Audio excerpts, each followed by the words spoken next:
বৃষ্টি এমন একটা নিয়ামত, আল্লাহর একটা নিয়ামত। বৃষ্টি এমন একটা জিনিস, আল্লাহ চাইলে বৃষ্টি পড়ে, আল্লাহ না চাইলে কখনো কি বৃষ্টি পড়বে ভাই?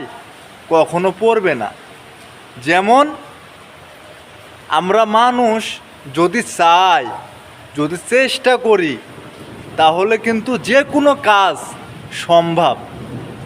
যেমন টাকা ইনকাম করতে অনেক কষ্ট হয়, কিন্তু ভাই টাকা ইনকাম করতে অনেক কষ্ট হয়, কিন্তু আমরা কি ঘরে বসে থাকি ভাই?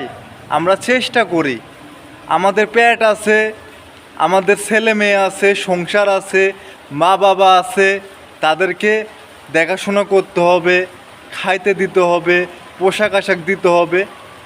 এরকম ভাই, বৃষ্টি আল্লাহ চাইলে হবে, হ্যাঁ, না চাইলে কখনো হবে না।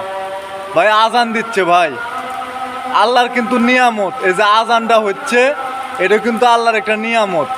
আল্লাহ চাইলে, আল্লাহর ইশারাত কিন্তু আজান হচ্ছে ভাই। আমার ইশারাত, আপনার ইশারাত কখনো কোনো কিছু হয় না ভাই, সবই আল্লাহর ইশারাত। আর আমার কথা যদি ভাই ভালো লাগে, অবশ্যই একটু কমেন্ট করবেন, একটু শেয়ার করবেন। এটাই চাই ভাই, আপনাদের একটু ভালোবাসা চাই ভাই, অন্য কিচ্ছু চাই না ভাই।